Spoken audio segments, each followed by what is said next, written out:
Hello, this is Sisters of Thunder. I'm Yvette Schneider, and I'm here with Kathy Baldock. Hello, and today we're going to be talking about mostly the Kim Davis case. Yes, the Kim Davis case, which we see is a pattern that's going on with Christian leadership in this country, the evangelical church, the Christian organizations who are in the news, the big names, Alliance Defending Freedom, Family Research Council, Liberty Council, right. Others like that, and where they're really going, why they take on these cases, what they're trying to prove with these cases that are more than what we read in the papers. Very much more. That have nothing to do with the news stories that we hear. What their goal really is something completely different. And it has nothing to do with protecting clients or people's personal rights. So it's this, what we've seen historically, and when I wrote my book, Walking the Bridgeless Canyon, I spent a fair amount of time talking about where fundamentalism comes from. And what we've seen throughout many decades, between certainly 4 and 6 decades in this country, is this merger of conservative religion and conservative politics, which have presented to the Christian community a skewed picture of what the cases, what the problems really are. And the first case I can really point to is in the late 1950s is the school prayer case. And the school prayer case was really about what had happened was a superintendent of schools out on Long Island had told all his school teachers, here is a school prayer that I want you to start every day with, and made it mandatory for all the teachers to start their school days with that prayer. And a Unitarian and a Jew and a Presbyterian parent said, no, we don't want our children participating in that. And the Supreme Court decided that the teachers did not have the right or could not lead school prayers in the schools anymore. But nobody took prayer out of the schools. All they said was that there couldn't be a state-mandated school prayer. And the next time we saw it really in history was the Bob Jones case, where Bob Jones University wanted an exemption for their religious liberties and their right to discriminate against Black Americans under their religious belief that the curse of Ham said that white people and Black people shouldn't be together. So we progressed through a couple of different cases in history. And then when you start seeing it really start to raise its ugly head again is actually recently. And I see it as political and religious powers trying to hold on to their place in governance in this country. And I guess we'll come to that. We'll kind of prove this point by the end. But see, you see it as trying to hold on to their position in place in government. Right. I see it as trying to take over completely. Yes, you're right. We're right. Nuance. You're wrong. We need to be in power. What your views and the ways of doing things are sinful. Good catch. Yes. Good catch. Because David Barton will have us believe that this is a country based on the principles of God, and it's always been a Christian country. And that's a whole nother subject, but that is not true. We are not a theocracy.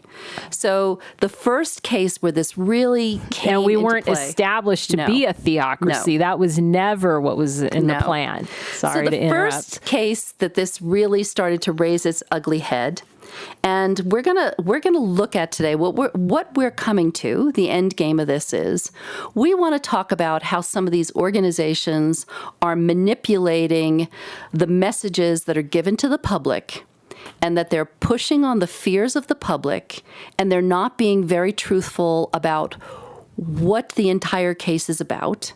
So they give people little sound bites that'll play on Fox News or wherever, will make a great meme on Facebook. But it's not the whole truth.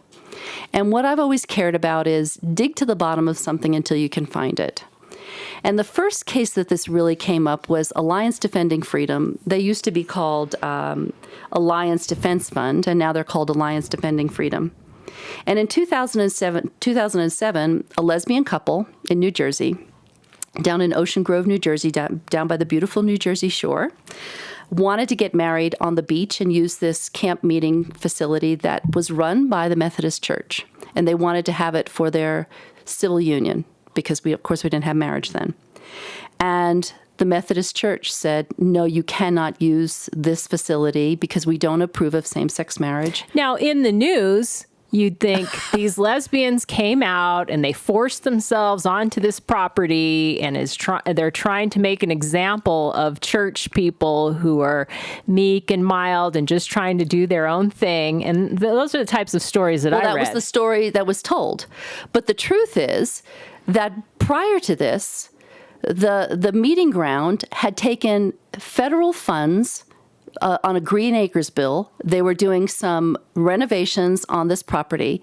They took federal funding to do the renovations, and a stipulation of taking that federal funding was that they would make that facility open to the general public. Now, 2 lesbians, as far as I understand, are part of the general public. So when they were told that they had to open that facility up to the general public, they qualified. Well, Alliance... And they agreed to that. They had agreed to it beforehand. Right. It was part of their tax-exempt status. It was part of the agreement. Right. We'll open this up to the general public. Right. Anyone can use it. So Alliance Defending Freedom comes along and says that they're being persecuted for their religious beliefs, that marriage is only between a man and a woman. And they didn't tell the whole story. They rarely tell the whole story. And we've seen that recently. Why would they tell the whole story? Because that wouldn't accomplish their goals. No. So we've seen that recently in other cases, haven't we? We've seen it. Well, obviously, the one that's in the news now that is so big is the Kim Davis case in Kentucky. But we saw it. So Melissa Sweetcakes. So poor Melissa was apparently fined because she wouldn't bake a cake. No, she was fined because she and her husband exposed personal information about the couple that came in. And that's what the judge in Oregon ruled. You can't do that to people. They came in and they filed a quiet complaint against you, and you exposed them to public ridicule by exposing their private information. They didn't get fined because they didn't bake a cake.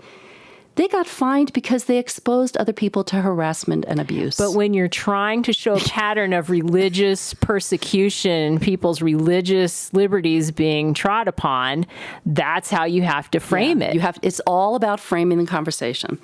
So back in October, I was at the Ethics and Religious Liberties Council in Nashville, Tennessee with Matthew Vines and Justin Lee, a couple of people from HRC and Association of Welcoming American Baptists. There were about 10 of us, Allison Robinson. And we were sitting pretty much in a little row when it was manageable. The conversations were manageable from the stage. We knew it was going to be anti-gay. We knew it was going to be anti-trans. We were all ready for that. But at one point, it completely got ramped up when Alliance Defending Freedom, who was a sponsor of the conference, came out and did their dog and pony show. And as I said, it had been manageable before that. Well, I could just feel everything in me getting completely tense because Alliance Defending Freedom was clearly framing the conversation the way they needed it to go. And they put up a lovely video about this poor, persecuted Christian, Baronelle Stutzman, who owned a florist business in Oregon too, I believe, and that she wouldn't do these flowers for this same-sex couple. And it was positioned as her religious liberties being persecuted. But again, nobody from Alliance Defending Freedom on that stage said, she is breaking the Oregon law of equal non-discriminatory practices. She has a business license to serve people within the public. That was the issue. She was breaking the law. But it's always about how does the case get positioned to the public so that you can garner sympathy and financial support and just people behind you for your cause. Well, what I found was interesting is that one of my former colleagues at Family Research Council wrote on Facebook yesterday how concerned she is that everyone is talking about the rule of law being preeminent. And I thought that was very interesting because when I was at FRC, all we were talking about was the rule of law. and how can we live as a nation if we don't live under the rule of law. So now that a lot of the issues that conservatives are concerned with, the social issues, are not going in their direction, now suddenly the rule of law is not as important as, well, what is my own conscience telling me? What are my religious liberties and how are they being affected by this? And suddenly the rule of law has taken a back seat. Isn't that interesting? Because somebody had mentioned to me, just as a side point several years ago, that he believed that it would be conservative judges that would eventually overturn a lot of this religious liberty stuff because they were so strict on the Constitution and what the Constitution said and the rule of law, that they were so tight to it that they were the ones that couldn't ignore it. And in this case, Judge Bunning, David Bunning, the federal judge, district court judge that rules over the Kentucky area, he's a Catholic. And it's been reported in the news, I think it was in USA Today a few days ago, that his own mother said he is not for same-sex marriage personally. And he is the judge that ruled in this case that she had to do her job because he doesn't see it as religious liberty. He says, do your job. So I guess now it's time to talk about this case. Right. Yes. This very interesting case. So can you summarize? Okay, so what we know is that Kim Davis is a county clerk. Elected to her position. So when you hear, well, she should just be fired, that was what was going on 2 weeks ago. And in the early days, she can't be fired. She has to be impeached. So that's not going to happen. Or step down. Or step down, which she's made it clear she's not going to do that either. Right. So she refuses to issue marriage licenses. Now she wasn't issuing them to anyone. Anyone who was coming in was not getting a marriage license because she didn't want to put her name on a document that she believed was condoning and supporting same-sex marriage. Right. So, yeah. So let's go go through the cases of this. So all of this sort of operates under It starts with the 1964 Civil Rights Act, but there's also a 1972 amendment to that called the Equal Employment Opportunity Act. And under that, there's a Title VII. Title VII that says as long as it doesn't cause undue burden an employer, to the employer, to other employees, or to consumers, that exemptions need to be made for religious reasons. So we can see that in some cases. So and it has to be relatively cheap. It can't be a huge, by undue burden. That's what it really essentially means, is there can't be some expensive fix to it. It can be a minimal cost. So for instance, there are cases where someone is a Muslim and doesn't want to ship or accept deliveries of alcohol. Well, you just get another person in the office to do that. Or a person working in the post office when it was in the post office during the draft time that did not want to process draft registrations because they were a Quaker or a pacifist exemptist. So, and there'd be other cases. Someone that is Seventh-day Adventist that doesn't want to raise the flag on an institution. Or the case we're hearing right now, a Muslim airline stewardess that doesn't want to serve alcohol. And all of these cases, that is not an undue burden on the employer because there's somebody else to do the job. It doesn't cost anything to say. Right. They don't have to hire someone else. They don't have to do anything that is so egregious and it doesn't so stop difficult. The business. It doesn't stop the business from being performed. Right. So that's right. The consumers are served. So people are protected in this country under this amendment to the Civil Rights Act, this Title VII amendment since 1972 that says people in the United States can be, must be, should be accommodated for their religious beliefs as long as the job is still getting done and it doesn't cost an undue burden on the employer or the other employees. So that has to be made really clear. Right. And so when we talk about this, we can talk about the several pieces of what does accommodation look like. And accommodation has to be relatively inexpensive. There has to be somebody else on the job that can also do the job. So there's another case that's going on in Oregon right now. It just came up, and people are going to try to frame this as religious persecution too. There's a judge in Oregon. Well, I think what's happening is that, okay, so Kim Davis is in jail, and we're going to wait to see what happens with that. So on the conservative side, it's time now to bring another one into the picture and just sort of inundate the public with this religious persecution. I can't practice my faith. I can't live according to my conscience. And just there's, as far as I can tell, there's going to be more and more and more of these to flood people. Let's just flood everyone and scare the heck out of them. And that's how we're going to regain our position on top. It's just, that is really interesting, because then it'll be, see, it's not just Kim Davis that's being marched off in shackles. It's this judge. What are they going to do with this judge? It's a different case. Yes. First of all, he is one of, I think, 6 or 7 judges in his county. Judges don't have to marry people. They do it at their pleasure. They do it if they want to. They are not mandated to marry people. And the other thing is, if there is somebody in the county where this judge is that wants to get married, there are 6 or 7 other judges that can do it. He gets religious accommodation. There's no problem with this one. Absolutely no problem. The cases aren't the same, but I'm telling you, I listened to conservative radio yesterday, and the cases are being conflated already.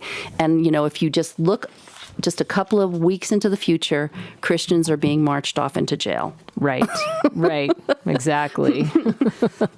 But I think it's important, before we continue, to talk about the free exercise clause. Yes. That the government is not allowed to make or establish a religion. No, they're not. So government employees are protected. They're protected just as in the private sector.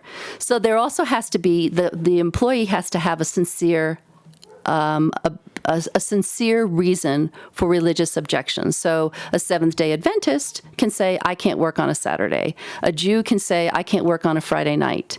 But you can't use the same laws to say, oh my goodness, all my friends go, paddleboarding on a Saturday, and I have a religious objection to working on Saturdays because, part of my religion is paddleboarding. That doesn't work. Because, and the government, it doesn't have a constitutional duty to give religious objectors special exemptions from generally applicable rules. It does not. It can accommodate. It can regularly accommodate just like people are accommodated. Right. And people are often saying, if you don't like your job, well, then just quit it. Well, unfortunately, this Title VII protects people from just like, if you don't like this job, then just quit your job. People have to make appropriate religious accommodations for people. And we've already said what those are. Right. So now we come to the case of... Yeah, so basically what Title VII is saying is, if a religious accommodation can be made, it has to be made. It has to be made. That's the law. That's the law since 1972. It doesn't matter who you are in this country, you have the right to a religious accommodation. So now we talk about Kim Davis and her job. So it's part of her job to sign marriage licenses in her county. And she might have been able to just allow other deputies in her office to sign the licenses. That would be one part of a religious accommodation. But what's interesting is that Title VII exempts elected officials. Yes. And Kim Davis is an elected official. Yes. So Title VII doesn't actually apply to her as far as making accommodations for her religious beliefs. And this is where the religious freedom restoration acts, RFRAs, come into place because what is it? 20 states have them. 20 and states have them. Kentucky is one of them. Right.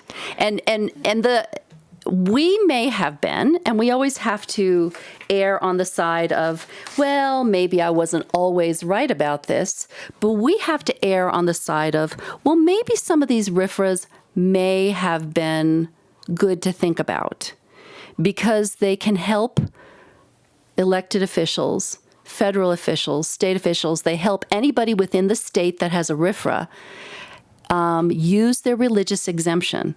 But the same rules still apply.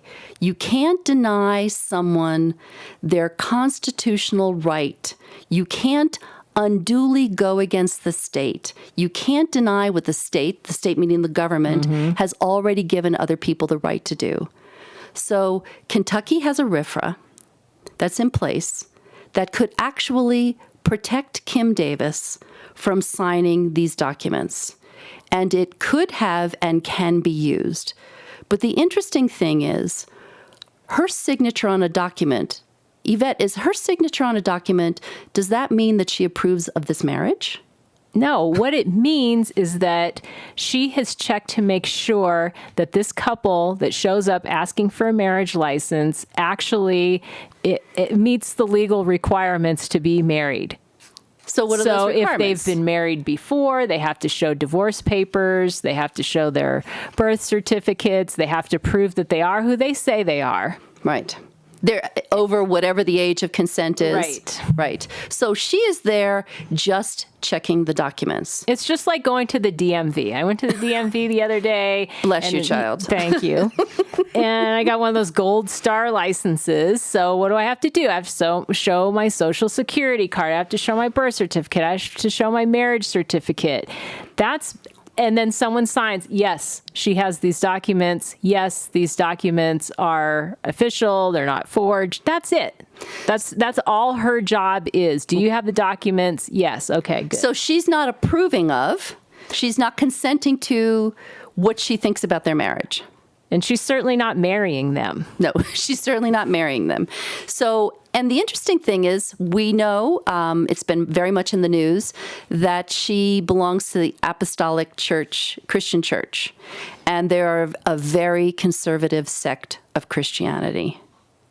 Yeah, so, we don't hear a whole lot about them, until honestly. Recently. Yeah, until recently, because they do seem to be a sect that tries to stay out of the news. It tries to, that really, they try to lay low and just live their own lives according to what we read about them. They don't even take their founder that brought their faith to America from Switzerland. They don't even take their founder and elevate their founder. They're people that kind of point to God, point to God, point to God. Right. They don't seem to be people that should be. Their goal seems to be to live humble lives. Yeah. So that's why we see. And they do actually promote service to people. The elderly, the disabled, and to children. They seem to be big on those things. Yay for you. That's the gospel. Thank you. Right. So part of what we're seeing happening, the ugly part of this conversation, from the people that want her fired or don't understand the technicalities of this, we're seeing a lot of attack on her physicality, on just different aspects of who she looks like, how she dresses.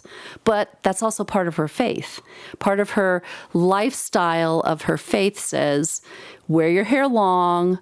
Don't wear makeup. Don't wear makeup. Don't wear jewelry. Try to look as they want people to look distinctly feminine, distinctly masculine. So that means women wear dresses, men wear pants. I mean, they have some very strict readings of Scripture. They use the King James Bible, which, oddly enough, does not say homosexual. It says the effeminate. It says the sexually immoral. But it's not like the New Living Translation or some of the Bibles that flat out say homosexual. So my question was, are people in her church, are pastors and leaders asking her or telling her, live up to your faith and behave this way? Because I have seen nothing to suggest that. Right. I have seen nothing to suggest that her church is behind this in any way. Not that they disagree with her, but they're not out in the open about it at all. It's all Liberty Counsel. It's all Matt Staver. It's all about this. Get out there, whip people up. Let's get this going. Here's someone who's willing to do what we want them to do. Yes. So interesting, back to this RFRA. So under Kentucky law, Kentucky has already passed protections within the state of Kentucky that says all people in Kentucky, elected officials, government employees within the state of Kentucky, we are going to protect your religious beliefs. So they already have this in place in their state. But at the same time, Davis has a federal constitutional duty to issue. Yes. So this is the problem, right? So she's protected under a RFRA in her state, and she has this federal duty to do her job. She has this federal mandate, this law she has to follow. Now, this has not been tested. Because this law in Kentucky, this RFRA in Kentucky, has only been in place since 2013. So it hasn't been tested yet as to what accommodation looks like. Okay. Right. And so what Kim Davis is saying is, I don't want to issue licenses with my name on it. Right. So the statute already sits in the state. She has a protection within her state that says, if this goes against your religious conscience, there is an accommodation within this state to deal with that. Now, all they really had to do.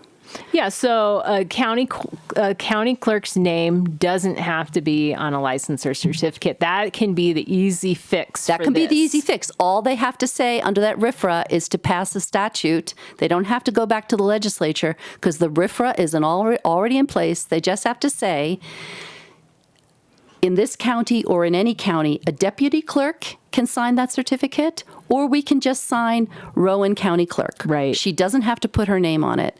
Now, Yvette, that would have been the absolute easiest fix. We are not attorneys. I was going to say we are not brilliant, but yeah, we're okay. Some days we are brilliant. Some days we are smart because we do care about the facts.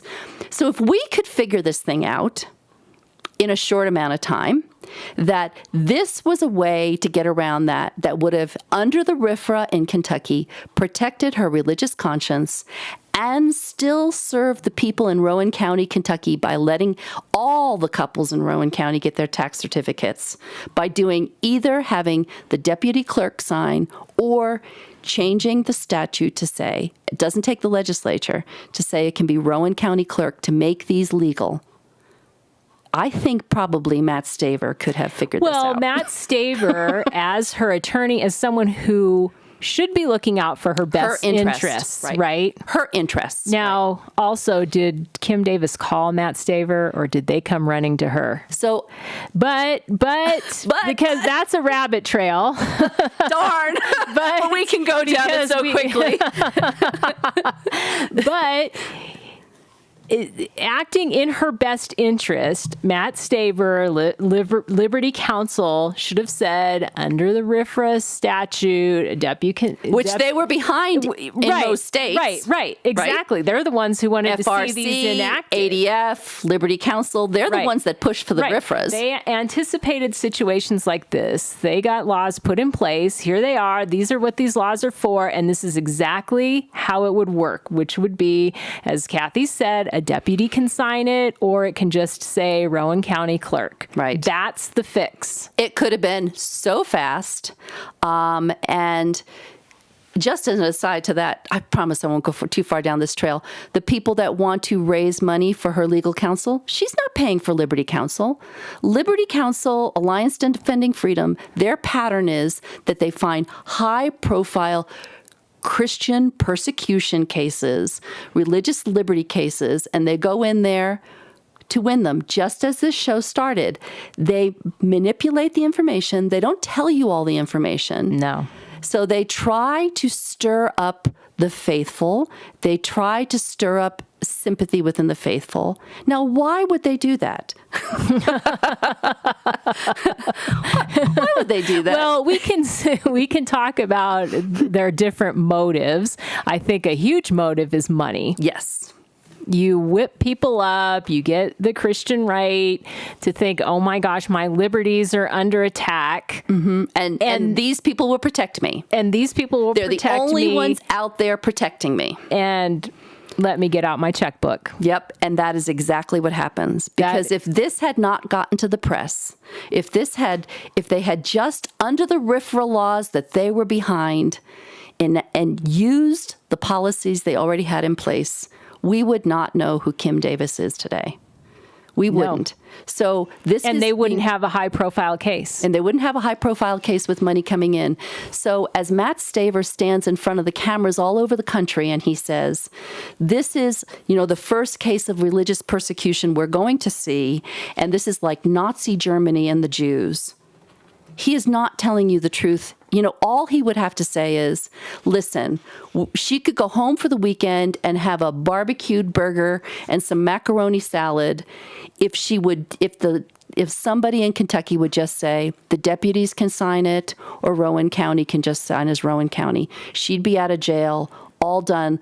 Let's go talk about this solution to this. But that's not what they're doing. They're trying to make it a religious liberties issue. Yeah. And so it's not a religious liberties issue at all.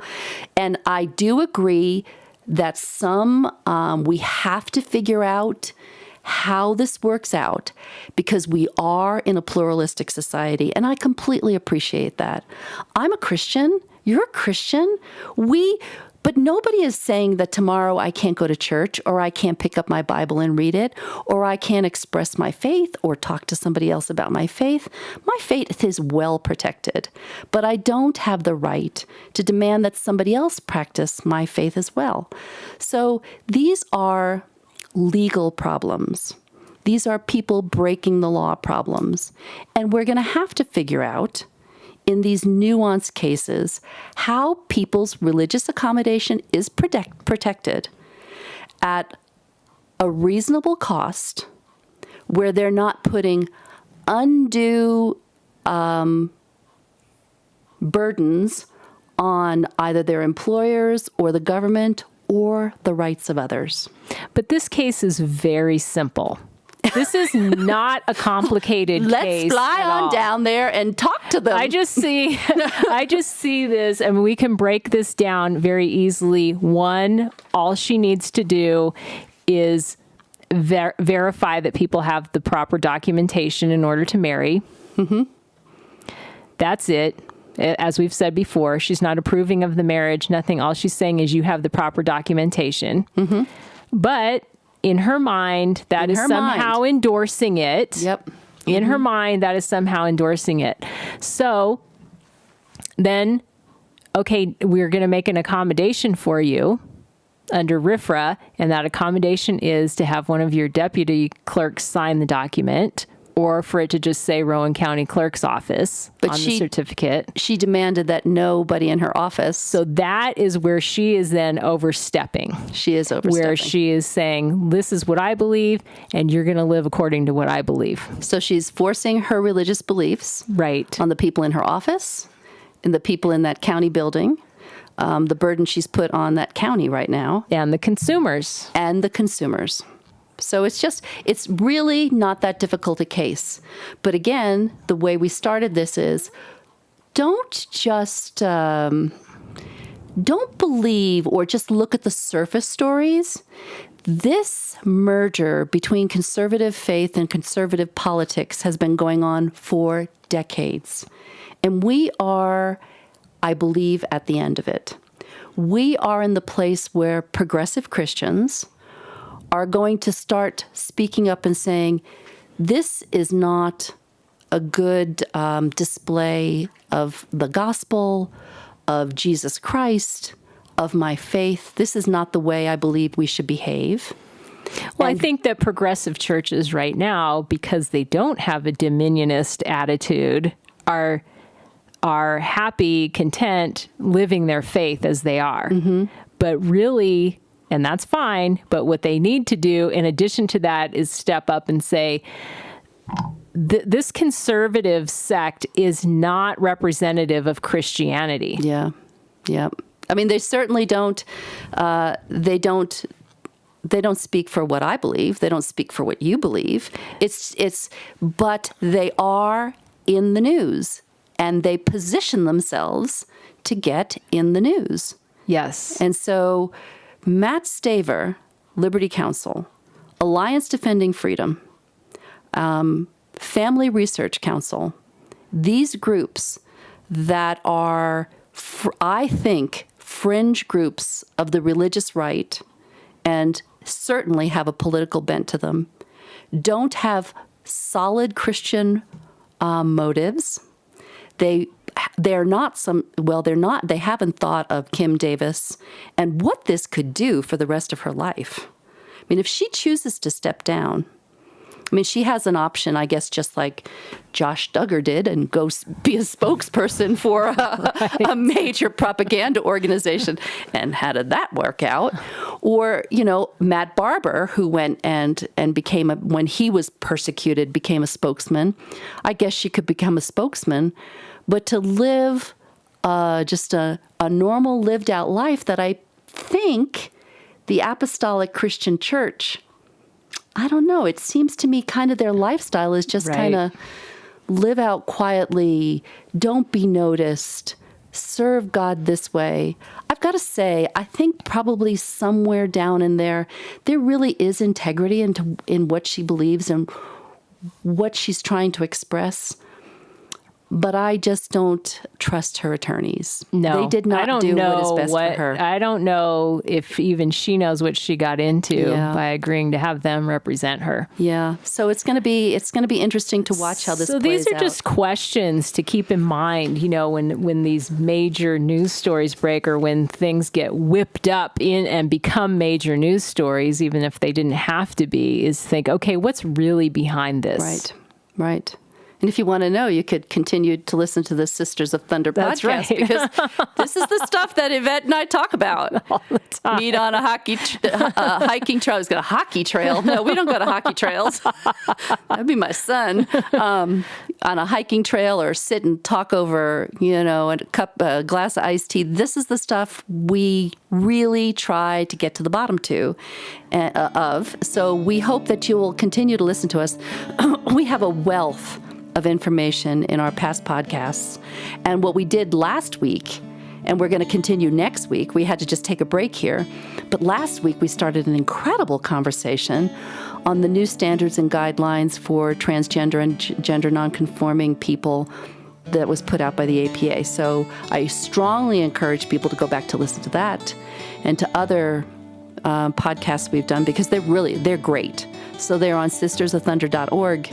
They're on iTunes. And next week, we will go back to talking about the American Psychiatric Association. See, I do that. The American Psychological Association's guidelines for practitioners on how to treat transgender and gender nonconforming people. And the segue is perfect, because Liberty Counsel, Alliance Defending Freedom, they are the people that are in your states talking about bathroom laws. Yes. And they're talking about bathroom laws right now up in Missouri. And the counselors for that one are Alliance Defending Freedom.